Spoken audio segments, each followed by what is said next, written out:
It's almost poetic how people just stroll through this world built on lies, corruption, and ritualized control, and they still manage to somehow convince themselves that everything will be fine. They watch their freedoms evaporate, right? Their food is poisoned, their water's unsafe to drink, and their minds are hypnotized by these glowing screens, and they believe that it's perfectly okay to trust this system, and that the system wouldn't lie to us. The oligarchs or the Luciferian elite, they don't even have to hide anymore. They operate in plain sight. They wrap up their deceptions in corporate logos and political theater. And the masses just applaud. They're cheering for their own manipulation pretty much at this point.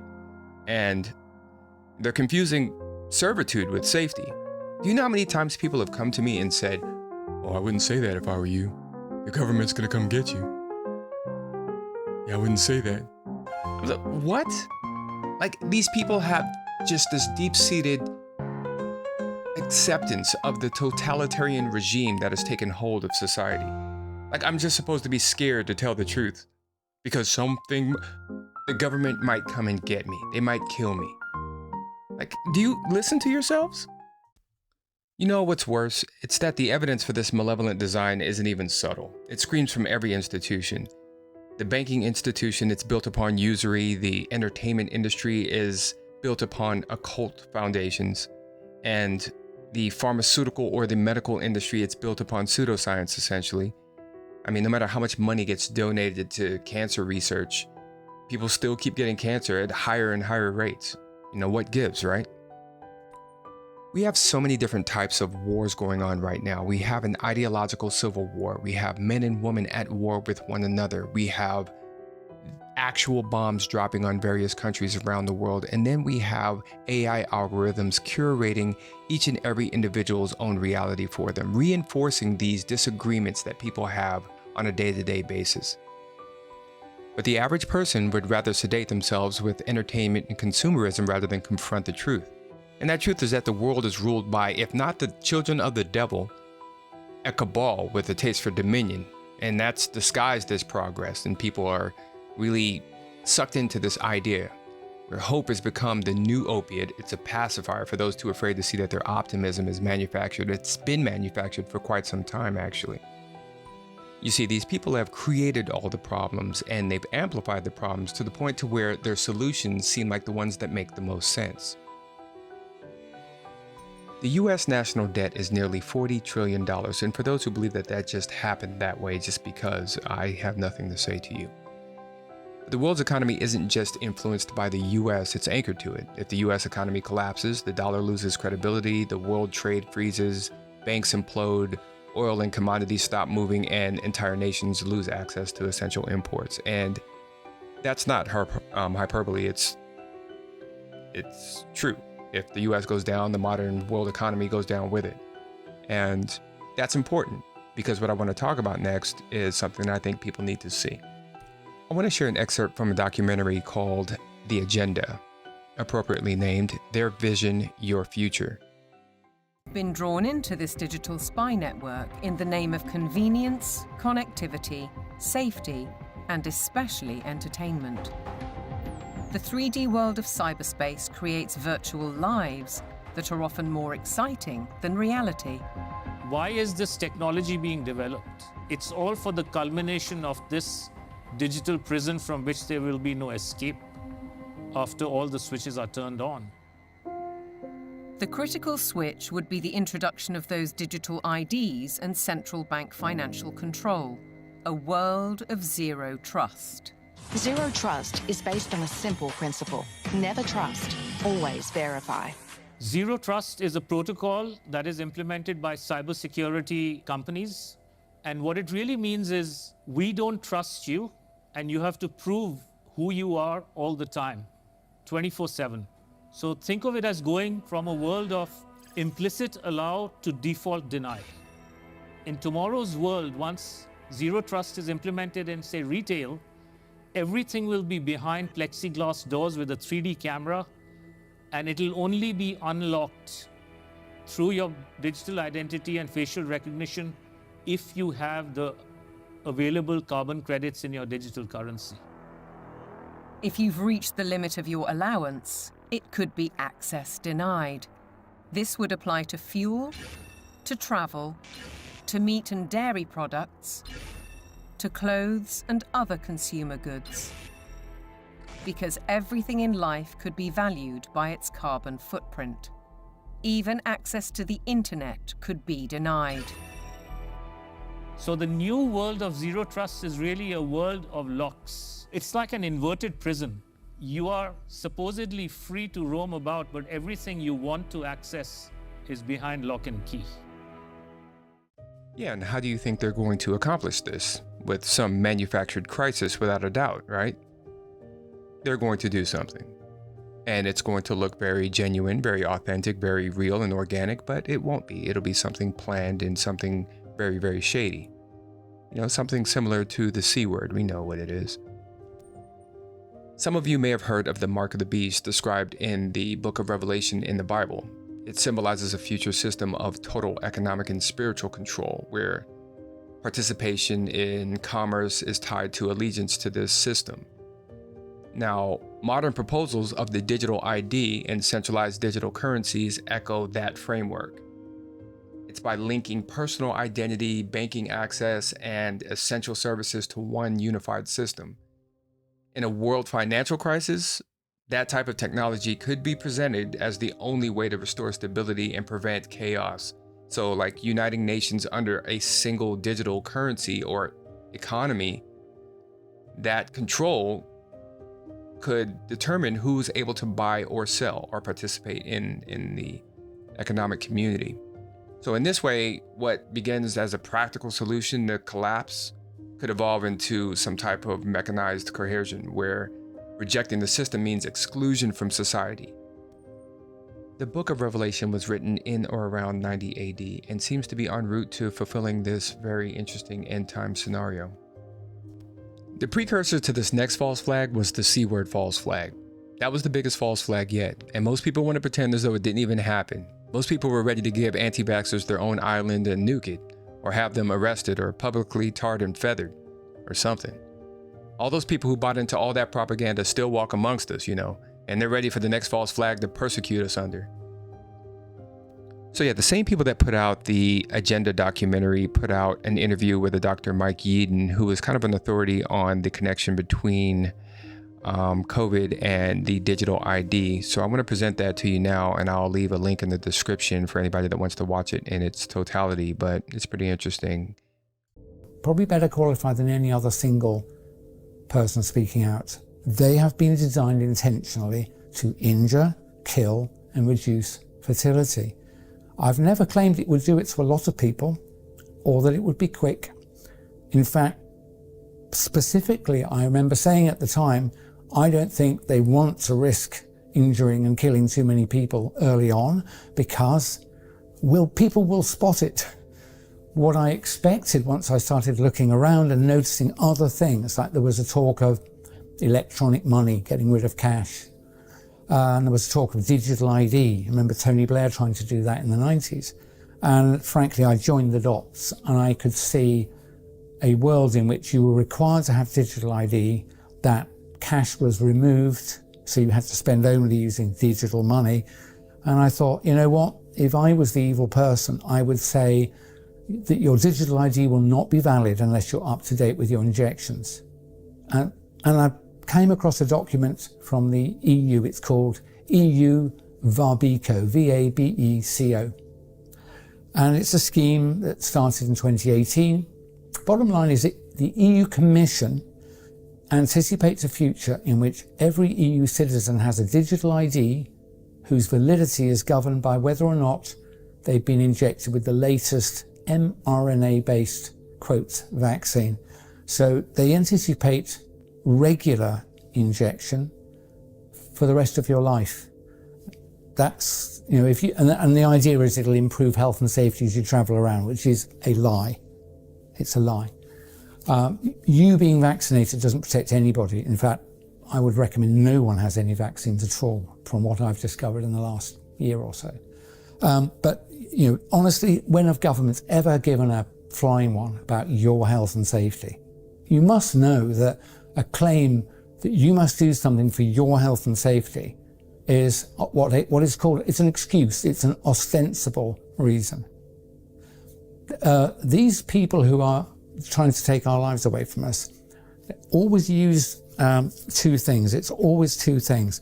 They'll tell you about something using the excuse, the ostensible reason. So in this case, it'll be you have to be jabbed to protect you from marauding viruses. The real reason is I'm afraid they want to make you ill and kill you. That is the truth. It's absolutely clear. There's really only one senior institution. It's a group of people who you can see as supranational groups, from the UN, WHO, the International Panel on Climate Change, the World Economic Forum, Bilderberg's. You should see them as the same. They're different manifestations. Trilateral Commission. Keir Starmer's a member of the Trilateral Commission, the only elected British politician who's a member of this globalist group, at least that particular one. They're all founded by the same group of people. They've been running for decades to much longer than a century. And I believe they believe their destiny is to control all us little people, all us. They see us as useless eaters. Useless eaters. Where have you heard that phrase before? What happens to useless eaters, do you think? I think they believe it's their destiny, maybe their obligation, to take control of everyone, everywhere, forever, using digital means. So digital ID, digital money, geolocation, and an obligation to be injected, something like that. You don't need much more than that. The control mechanism is so frighteningly simple. I warn people, and I'm not going to sign up for digital ID. I'm probably going to regret that statement, but you don't need a new global single format editable digital biometric ID. But that's what digital ID means. Single global editable biometric digital ID. I'm warning you. I'm trying to help. It's the last really important decision you will get to make. If you sign up for it, the people who are taking over do not require your consent, your collaboration, you to do anything after that. And this is why I'm going to tell you why.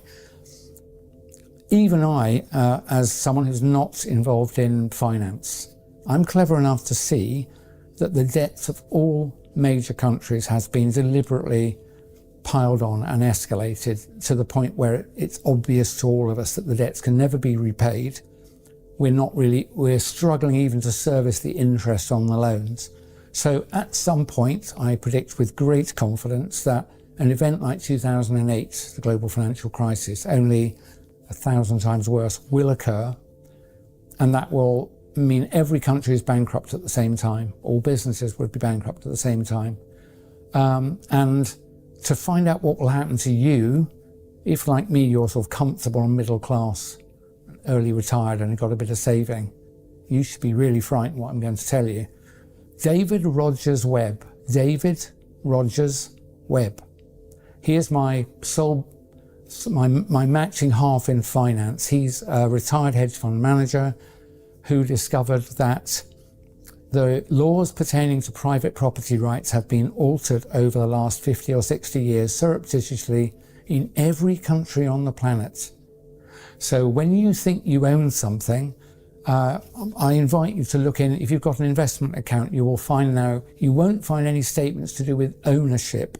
You'll only find the phrase beneficial owner, beneficial ownership.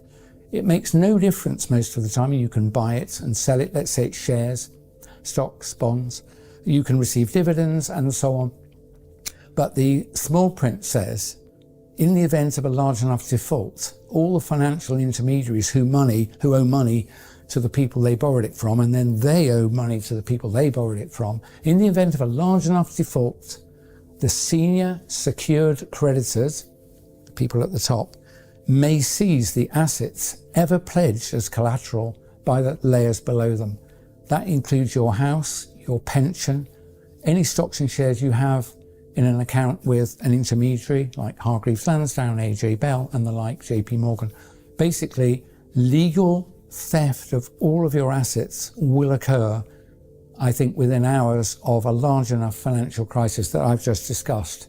So even if you didn't think anyone was plotting against you, I think you would agree with me that, in fact, I factored in it when I was doing retirement planning. I assumed there would be at least one other 2008 during my life, and I set out my affairs so that I would probably be able to survive that. But we can't survive this. So yes, I think there will come a time between now and 2030 where legally all your assets will be stolen. I remember there's a lady called Catherine Austin Fitz, who's a finance lady. She says, I believe that possession, where we're talking about objects, not humans, but when it comes to objects, you really only own it if you can sit on it and defend it at the point of a gun. And I know she says it to get a laugh, but there is something to that.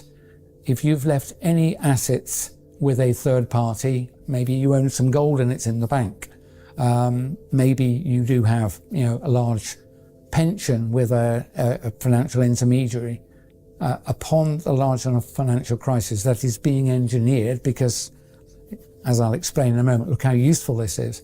At the moment of that big enough financial crisis, all of the institutions will be bankrupt and all of the assets will be moved legally, stolen legally, and they will belong to the senior secured creditors, because those assets have at some point been used in a financial transaction. There's no point in you protesting that they haven't told you they borrowed it and it's not really theirs. This has been tested in a major court in New York, where one financial institution was both the custodian and acting on behalf of senior creditors, so it stole the assets of another of its clients. And it went to court, and I'm afraid it was found that they were legally able to do that.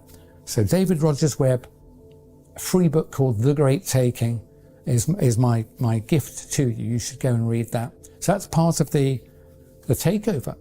It is a takeover, it's a global coup. And I've explained that if you sign up for digital ID, it'll be the last really important decision you make, because your digital ID will be the only thing that your governments, institutions, and anybody authorized by those holding power will recognize you through. So you won't exist anymore. You'll be replaced by a QR code. You are not a number, you're an address to some resources.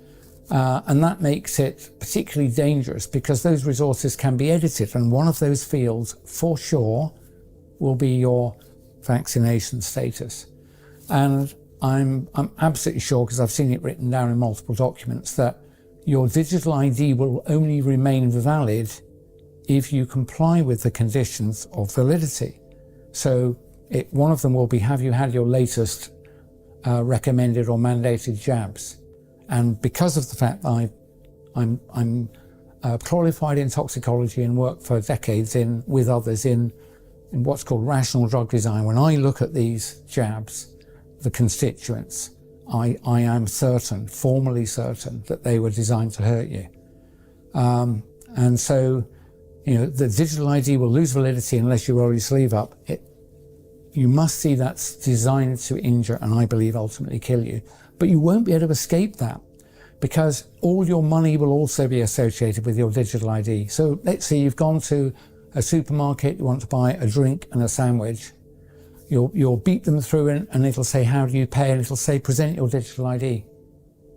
And the cash register, as it were, the cashless system, won't proceed until you show it your QR code. And if you're not vaccinated, and if that means your digital ID is not valid, it'll say, sorry, transaction refused. The merchant will not be able to sell you the product. So you can see how difficult this is. Now, a valid digital ID, just like a valid passport, is today required to cross a border. And I have no problem with a passport, of course. But I'd be pretty cross if to buy petrol I had to show my passport, or to buy a bottle of water I had to show my passport. But that is what's coming. You'll have to show your digital ID. If you said hurty words on the internet, you might find that your digital money doesn't work. If you're outside of your 15-minute zone and you're not authorized to be, you will not be able to buy anything. That's what's coming. It's the ultimate tool of slavery, the digital. It's called the digital gulag by other people. I think that's not a bad phrase. And the way to stop that happening is to put your foot down and don't sign up for it. If they tell you, say you're, if it's the government, they might say we're not going to give you benefits unless you sign up for digital ID. I can't help that. I'm going to tell you, you at this point have to choose. Obviously going to engineer it so that you'll feel you can't refuse. If you sign up for it, your life is going to end. Your free life is going to end. So I would say, like I always did with the jabs before I really knew what was going on, I would say, don't decide anything now. Defer your decision a month, maybe in another month.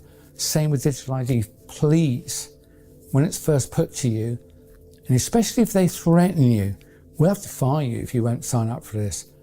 This is good for you, is it? Why would they threaten you? Why would they punish you for not doing something that's supposedly good for you? And the answer is, I mentioned earlier, always two reasons: the ostensible reason, the excuse, or the real reason. And the threats come because the real reason is what I've been telling you. It's for bad. So if they tell you they won't pay your benefits if you don't sign up for digital ID, I'm going to ask you to swallow hard and not sign up. You might have to sign up in a month or 3 months. Don't sign up. The more people who don't sign up, the more likely we are to be able to defeat this, because other people will be taking their lead from you. So if you've got children, I think you should be willing to go hungry for a bit. If I have to, I will, in order to stop this happening. So I made the bold statement, I'm not going to take on a digital ID. And some people have said, you will lose access to your money in your bank accounts. Do you know what? So be it. If I sign up for it, what's going to happen is what I've outlined to you. Money's not going to matter. One, they'll steal it. And secondly, I don't want to survive in a world in which I'm beeping my way into and out of shops and beeping my way to buy some mouldy bread with insect flour, right? I'm not going to live in that world. So I'm just going to stop. And the worse the punishment brought upon me, the worse the retribution, the more sure you should be that this is a bad thing. So even if they say we're going to fire you, say respectfully, I don't trust this system. I'm going to defer my decision. I'm not going to sign up this month. Let them fire you. I think they'll have to give up. Remember NHS 100K when they said, we're going to jab you all or you'll lose your job. And 100,000 of them campaigned on the street. And the government actually gave in the next week. So there's enough power if we only just take our courage in our hands. And you only need courage when you're threatened. You need some courage now. You need some courage now. So there you have it. Another aspect of the beast system. What you're looking at are the children of the devil creating the worst possible conditions that make their narrative seem like the best possible solution. They use the worst farming techniques, the worst logging techniques, the worst fishing techniques, and then they promote documentaries on Netflix to make you go, oh yes, we really do need to change because we do everything wrong. Why do we do everything so wrong? Yes, of course. Oh, the greenhouse gases. Yes, they make it seem like, oh, the animals are so mistreated and so on and so forth. Yes, these things are true, but they need it to look convincing so that the world adopts their BS. Climate change and so on and so forth. So they need these ideas to be propagandized into the minds of all those who don't even consider anything else other than what they see on television. And then we're going to have the synthesis that they've planned for generations. Lastly, I just want to share something from a Dr. Sherry Tenpenny. As a father of a vaccine-injured child, I find much of what she says enlightening. And just a little bit more to see about the draconian policies that are effectively being passed right under our noses. And I think it's important that we understand that what we will see coming in the next few months to years is not purely organic, but a very well orchestrated and sophisticated plan that's been predetermined. Hi everyone, this is Dr. Sherry Tenpenny, and I want to do a quick update about a document that got passed by the United Nations this weekend. called the Pact of the Future document. It's 2 parts, one on science and technology and one about the youth and future generations. It is quite egregious, and it was done by a procedure called the silence procedure, which makes it a pact. And if no one objected, it is automatically adopted and put into the record as being completely adopted. This is the World Health Organization's runaround, or end around. Since they were not able to get the World Health Organization treaty passed, they decided to take it to the General Assembly. And it is even more egregious than what the World Health Organization was wanting to get passed. Let me just read you something really quickly about what is inside of this pact that is now being accepted by 193 nations around the world and equally open-armed accepted by our current administration. Everyone, it says that this is the power structure, fully digital and maximized for the control of the masses. Everyone will be expected to have a biometric digital ID that marks them not just as citizens of an individual country, but as a global citizen. So anytime you hear global citizen or anytime you hear sustainability, think that this is an egregious thing that's happening at the level of the World Health Organization and the United Nations. Anyone that has a dissonant opinion will be labeled as misinformation, disinformation, or malinformation and memory hold. Perpetrators for unapproved information will be fact-checked and punished by the system, which will be operated and enforced by artificial intelligence. Punishments will include being locked out of one's bank account, being unable to make certain purchases, unable to get on an airplane, on a subway, drive on public roads. This is the future, according to the world's self-appointed overlords at the United Nations. These are unelected bureaucrats that are making decisions about our country, our sovereignty around the world. Nothing could be more important at this point in time than to get prepared. Have water, food, digital access, flashlights, a way to communicate with family and friends. Now is really the time to get involved and get prepared, because this is what's coming. Our Congress is sitting on its hands. There was a press conference on the 17th about this, and no further action has been taken. So it's up to us to mobilize and to go forward, particularly with your local sheriffs, to get your constitutional sheriffs to say, this isn't going to be allowed in my county. Thank you very much. Take action. We've been talking about the onset of one world order, one world government, one world religion, one world money for a long time. Well, it's no longer coming. It's here.